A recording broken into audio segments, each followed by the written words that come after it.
Ok, como tal mis videos no reciben el suficiente apoyo como para poder extenderme demasiado en ellos, ya que no generan las suficientes visitas y yo como creador lo que quiero es sacar adelante este canal. Pero lo que voy a decir ahora es algo por lo cual sí me voy a expandir y arriesgar la duración límite de este video. Y es que como todos sabemos es algo común que todos los Jounin de Konoha tengan equipos conformados por ninjas genin. Es algo así como una tradición en Konoha, pero el punto es que al final del manga a Naruto lo ascienden a Jounin, por lo que no es descabellado pensar que ahora él tendría un equipo de ninjas genin. De hecho esa premisa ya daba para ver una verdadera secuela de Naruto. Solo piénsenlo, si Naruto era el mentor de un equipo de ninjas genin, entonces no habría necesidad de debilitarlo, al contrario, podríamos ver a Naruto en su apogeo. Personajes como Sakura, Hinata, incluso Sasuke podrían estar en la misma posición de Naruto, teniendo que liderar un equipo de genin, y así los personajes estarían presentes y no dañarían a los nuevos personajes que se introduzcan. Esta premisa serviría para evitar todos los errores que se lanzaron en Boruto, pero es que incluso lo superaría, pero la verdad es que nunca vimos nada de esto. En Naruto Class vimos unas tipo alumnas de Naruto, pero fueron tan irrelevantes que no me sorprendería que si en realidad fueron personajes creados por Pierrot, y este es un elemento con el cual me sorprende que no se explorara. Naruto con Kawaki Boruto era más una figura paternal que un maestro, pero con Sarada en su arco vimos que Naruto sí funciona como mentor. En Boruto los Jounin, que son Konohamaru y sus amigos, no siento que den esas vibras de maestros que daban personajes como Kakashi, Gai y Asuma, que se notaban como ninjas de verdad experimentados y que marcaban un vínculo con sus alumnos. Algunos tenían favoritos, como era el caso de Kakashi con Sasuke o Gai con Lee, pero el punto es que este es un elemento que actualmente se encuentra olvidado, y es la importancia de los mentores. Actualmente en Boruto la nueva generación prácticamente no tiene maestros, ya que los Jounin que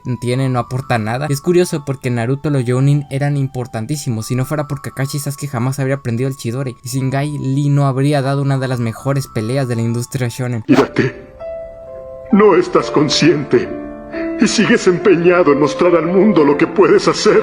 Está noqueado.